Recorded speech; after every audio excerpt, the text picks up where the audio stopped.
Welcome back to another episode of my Help I'm Artist podcast. Now, I love seeing artists succeed, and that's why I make this podcast, helping artists like you get more clear and confident about your art. There are defining moments when we say, I am an artist, and maybe today is your day, but this journey will never end. There will never be an end to our growing as artists. That's the beauty of creativity. It's always developing and growing and evolving. It's literally like a river, and if we can tap into it, it'll just keep flowing. So much of what we do comes from within us. How we feel and what we think will literally determine our steps and determine our choices. That's why I focus so much on the mindset behind good art. Creating art is a gift. It can bring healing and freedom to ourselves, and we can share it with others. But in order to make a living from our art, we need an art audience. But how do we reach our potential art audience? And what tools can we use to communicate it? And how can we get paid for our art so we can actually make a living doing what we love? As artists, we need to realize that we're in business. And these Help I'm Artist podcasts are here to help you do this.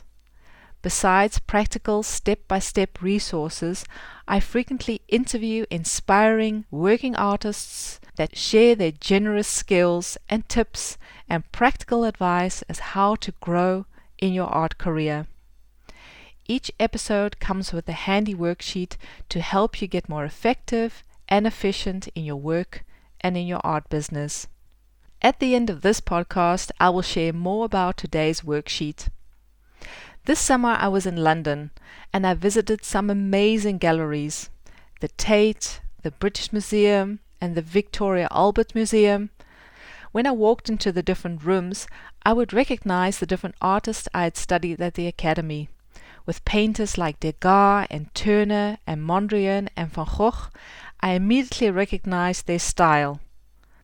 What makes these artists stand out? These artists have a distinctive and recognizable style.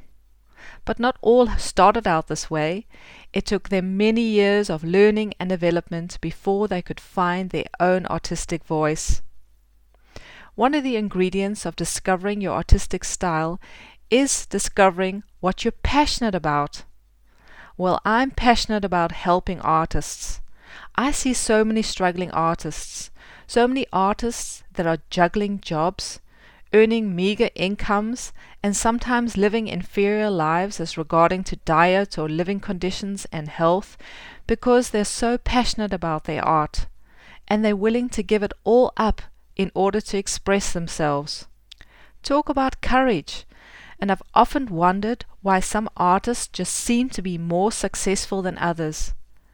This took me on a quest, and I researched the lives and works of many artists in various disciplines and discovered that one of their success factors was that they work consistently on their art, not giving up, and in that finding their style.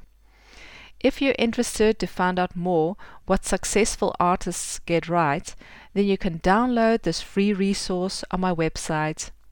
Go to www.soniasmulhere.com/free resource. But back to today's episode, discovering your artistic style.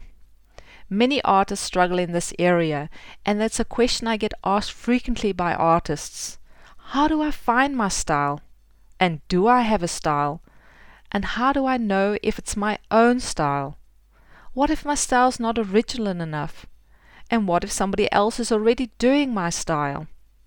These are very good questions and vital if we want to grow in our art and build our art business. Let's have a look at what style is. I put it this way. It's a unique blend between these three things. The first, your personality. Who are you as a person? This is something you're born with. There's only one of you. And how do you move and think? How do you process information? This makes up your personality. Adding to your personality is the passion. What you're passionate about. What is it that you want to say? What is it that you want to communicate through your art? What message or what voice or what song do you want to sing? And number 3, what palette do you use? What techniques do you use? What best suits that what you want to make? It's a choice. Whether you're a painter or a singer or a dancer or a musician, you find that instrument, that palette, that technique that helps you express your personality and your passions. It's a unique blend, like a cocktail, between your personality, your passions, and your palette. But you may say, how do I find my creative style? Well, the first and the easiest and the simplest way is to copy. You become a copycat. And as Yamamoto is a great fashion designer from Japan, one of my favorites, he puts it this way: start copying what you love. Copy, copy, copy, copy. At the end of the copy, you will find yourself. Copying is not an end in itself. It's a starting point. Sometimes you can be so overwhelmed and not really in touch with your style of what you want to say or how you want to say it. And a good place to start is to copy. Copying is important and an excellent way to study and to evaluate some incredible art. It was a widespread method used in the 16th and 17th centuries. In medieval times, there was something called the guild system. This allowed artists and artisans to develop their skills by working closely with a master. We see it in the works of Rembrandt and Vermeer and in other masters. They all started out as students. There was a point that they decided in their career, I want to be an artist. And what did you do? You became an apprentice. You joined the master's atelier to learn the craft. Usually they lived in the household of the master and were paid by room and board. The master taught the apprentice all that he knew, and making master copies and perfecting the style of the masters. There's some great examples in the Rijksmuseum, that's the National Museum in the Netherlands, where you can look at the masters. You can actually see where the apprentices were allowed to add little aspects in the master paintings. That's a great way to learn. The next step in the guild system was the phase of the journeyman. The apprentice would leave his hometown for a period of 2 and sometimes 3 years, and he was not allowed within 50 kilometers radius of his hometown. He was simply not allowed back. The idea was that the apprentice would gain experience in other ateliers, in other studios, and he would get paid by the day. Hence the word journey, which comes from the French word jour, which means day. The journeymen would carry a book with them, and every atelier they worked, they got a stamp, and that became like a kind of a diploma, a certificate, showing that the journeyman had received enough experience. In order to not be mistaken for a beggar or a vagabond, journeymen wore special uniforms. They developed secret handshakes so they could veer off impostors, and the journeymen had their own songs. One of these famous songs has even become the unofficial national anthem of Australia.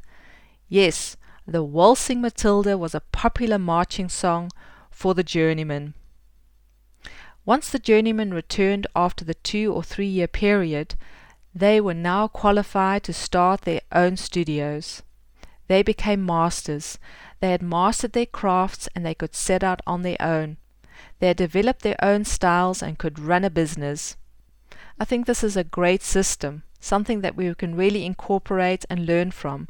And if you want to develop your own style, go and study with a master. Go and study with someone that's better than you, someone that you can learn from, glean from, and learn their skills and their techniques. In many parts of the world, the atelier system is being reintroduced. Skill-based training for artists on various levels. It's an education system that's step by step and the same as the masters would have learned at the European art academies, gaining important foundations in their arts. I will add links to my podcast notes of various interesting atelier initiatives. Mimicking and copying is an important phase in developing your own style. We learn from copying. Just like toddlers and children learn by mimicking their parents, we learned how to write and to read, and the same is true with our art. You will develop your style by copying. But of course not to sell, because that would be stealing, but it's for practice and for studying. A good exercise is to find a piece of art that you really love, something that you're drawn to, something that inspires you, a painting or a song or a sculpture or a poem, and dissect it. It's time to become the art detective. Find out what ingredients you like about this art piece, and why do you like it? Dissect and discern the colors that have been used, or the rhythm that's been used, and try and mimic it. We can learn so much from nature. We can mimic nature. We can look at how light falls on leaves on a tree, study light, study form, colors and shapes, or take a figure drawing class of how the anatomy and the body works, or set up a still life in your living room and observe how the light changes throughout the day, how the colors change, how the shapes relate to each other. Working on your technical skills will introduce you to new perspectives and it'll enhance your style. But there are certain things that can hinder us from developing our style. I've detected 5 enemies of this process of discovering your creative style. And one of those big giants is self-doubt. Self-doubt will paralyze you. It'll hinder and it'll hold you back from developing your own style. Your passions will be choked, your personality will not be seen, and your palette will become mediocre. Confident artists create and innovate and consequently thrive. If self-doubt is choking you, then admit this and work on it. Work with an art coach or a therapist, but do whatever it takes to face this giant of self-doubt in your life. Realize that who you are is okay, that you don't have to be somebody else, that you are unique and special, and that what you make is valuable, and that your ideas are worth exploring. Self-doubt is paralyzing, but there is a doubt that is life-giving to an artist, and that doubt is idea doubt. We need to doubt the default. What do I mean? We need to explore beyond the boundaries, beyond the default settings, beyond the safe place. We need to go on a journey to develop and grow in our techniques. In the worksheet that I have added to this podcast that I've made specially for it, I will share some exercises to do this, that you can explore different techniques and not just settle for what feels safe or what feels good or what you think art is. But the more you start challenging the defaults and finding new ideas to solve certain problems, you will start to develop, and then art becomes exciting. Another big giant keeping us back from developing our own artistic style is fear. Fear will keep you in copy mode, will keep you in safe mode, instead of creating and developing original thoughts and original work. You may fear being found out that you are not good enough, or talented enough, or that you're not really an artist. Ooh, that's a hard one. But all these fears are lies. And if you don't know something, it's because you haven't been taught it, or learnt it, or mastered it. Maybe you need to take a class, or surround yourself with people that are better than you, and learn from them. Remember, we're all at different parts in our journey. A while ago, I took some classes at an art academy in the north of the Netherlands. The full-time students at this academy take 3 years of skill-based learning and leave the academy with a solid foundation in painting and drawing. Many students have left the academy with a great knowledge of painting, but have gotten so used to the rules that they've forgotten how to break these rules. They got so stuck in default mode, and that they don't dare to venture out in their own artistic discovery, and fear that they are making mistakes. This is doing a great injustice to their talents. It's good to learn techniques, but techniques are there to serve us, so that we can start to express what we have to say. Our fear of not trying must outweigh our fear of failure, because it's not a matter of if you're going to fail, it's more a matter of when you're going to fail. We need to become investigators of our fear, detect why you fear and what you fear, and what you can do in order to grow past them. Determine why you're feeling paralyzed. Write down practical steps that you can take to break this and start to feel safe again. Maybe it's working on a technique where your confidence will grow and that you'll realize that it's actually a safe place for you to create. Another, maybe a little bit more invisible giant keeping you back in your creative development is comfort. Maybe you've found your style and it just works. People respond well to your work, and you've earned a sizable living making this style and this kind of art. The danger is that you get stuck in this place, afraid to venture forward and push the boundaries. Of course, it's good and wise to find a niche that suits you and that brings in an income. By the way, next week I'll share more about the power of working in a niche. But we shouldn't get stuck there. The chances are you'll get terribly bored and that your art will become less interesting and less fun to do. We need to stay curious, to stay childlike, inquisitive, and willing to learn, letting go of winning formulas and discovering new ones. I'm so glad that artists like Mondrian, the one that's known for his red, yellow, and blue squares, didn't stick to his original style. He pushed the limits, pushed the status quo, forcing us to look at life a different way. It's time to get out of our comfort zone. A good exercise, if you're a drawer or a painter, is to draw and paint with your non-dominant hand. A little bit uncomfortable, but you'll discover some amazing shapes and forms. Maybe you can study a variety of subject matter, change your subject matter, start to work really big or work really small, explore some loose or fast sketching methods, or practice tight and slow sketching. If you don't know what you're doing yet or what you like, then practice as many skills as you can. If you've ever taken classes at an academy, you'll learn that instructors assign exercises in as many styles that they can fit into a semester. They realize that you have no idea what kind of artist you are, so they push you in every direction to help you develop your unique voice and to develop your style. As artists, we are notorious for keeping all our options open. This really can be a hindrance if we want to develop our styles. We need to make choices. And this is number 4, making a choice. We see possibilities in everything. I've met many artists that are multi-passionates. They love to play music, and they love cooking, and they love designing, and maybe even gardening. You name it, and we love it.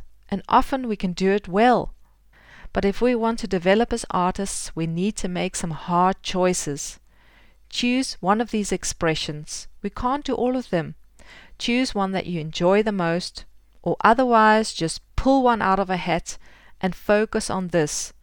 When we become master deciders, making a choice, we will not only become clear about our art form, but our art will literally improve. We make decisions all day. As artists, we need to choose between red, blue, or yellow, or whether we should move the horizon line up or down.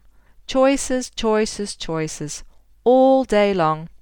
We need to become master deciders. In order to grow as an artist, you need to develop a body of work. And this is where style becomes important. Your style needs to be consistent and will start to become recognizable. I learned this in the fashion business.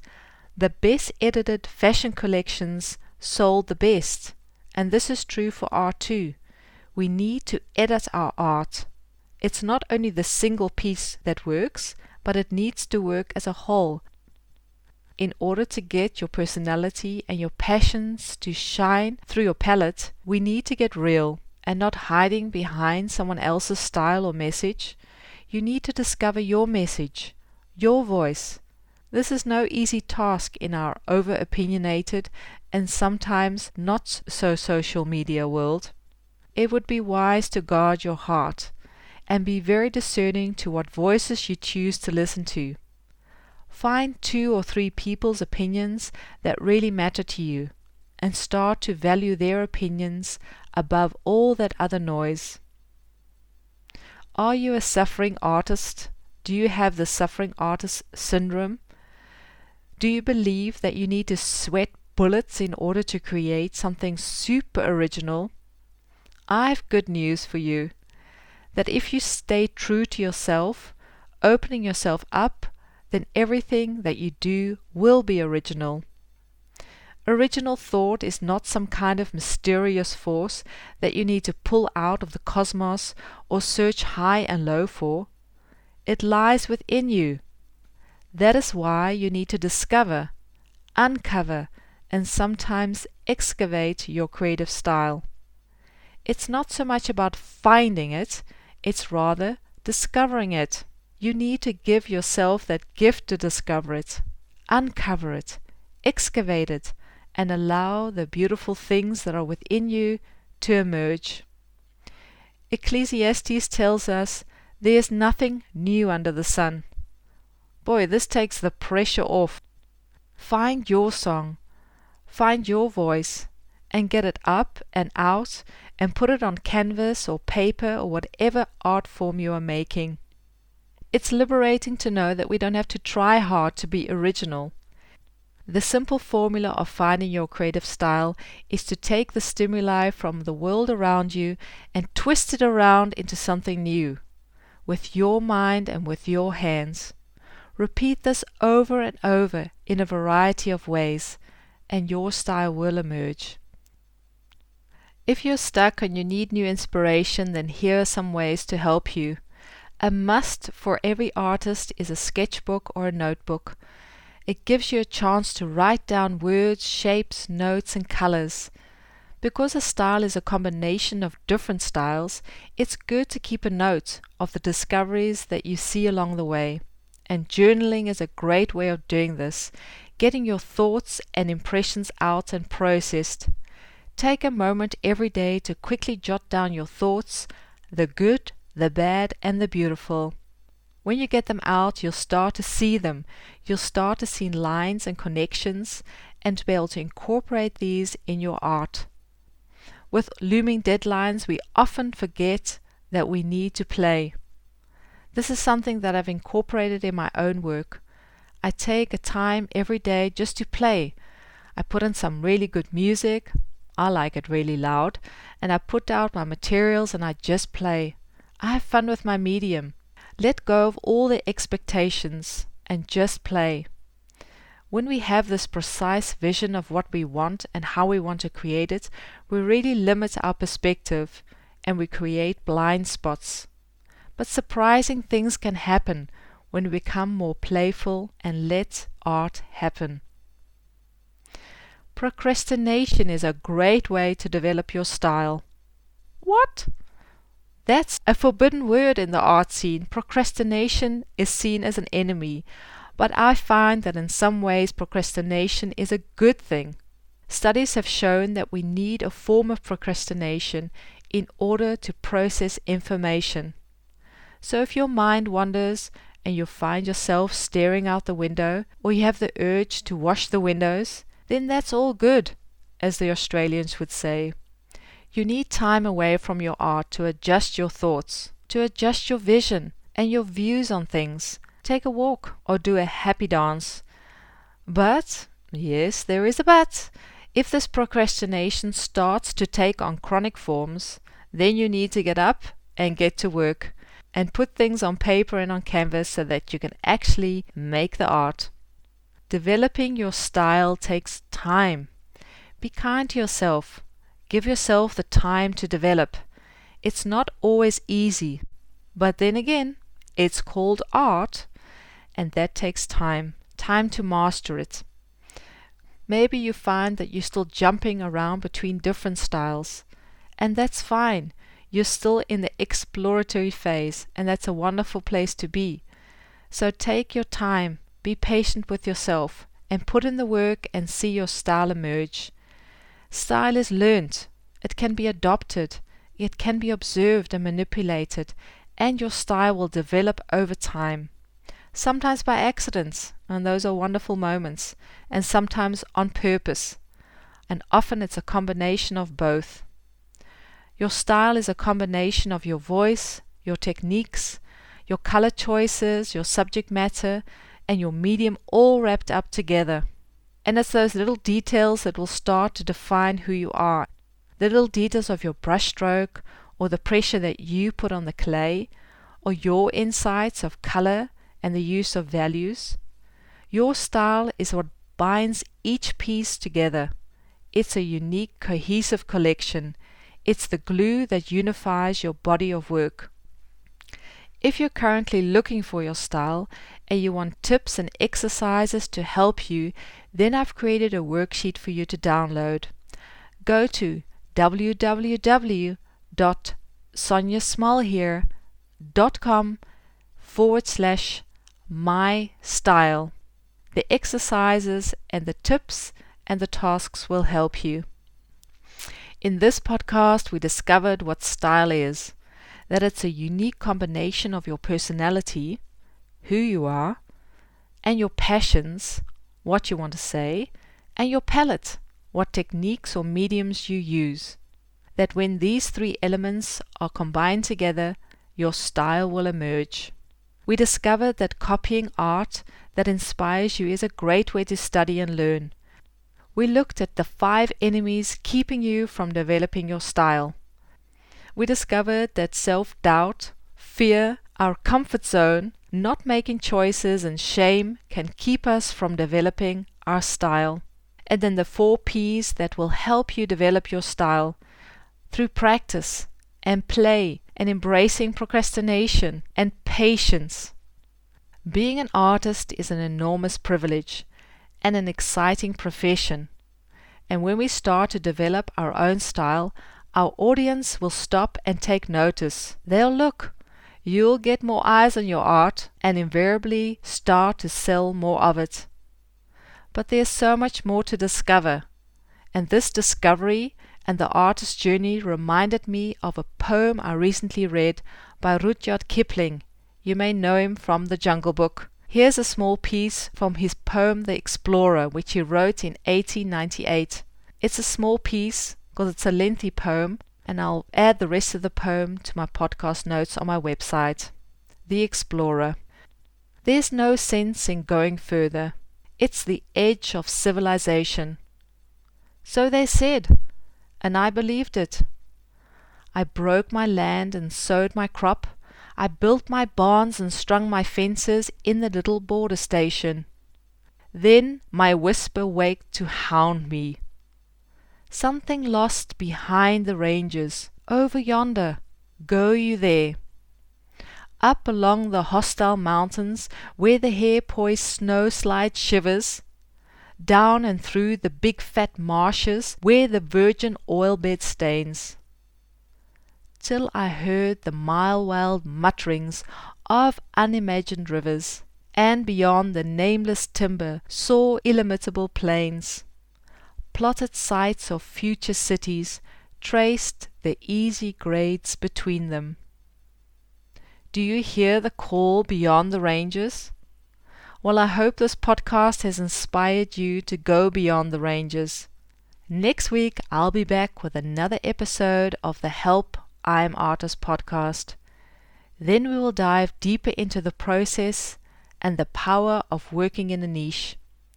I will share some inspiring examples of artists that have found their niche, catapulting them into profitable art businesses. Don't forget to download the free worksheet that you can find on my website, and to leave a review on iTunes or wherever you listen to this podcast, as this makes the podcast more visible and accessible to other artists. See you next week. Bye for now.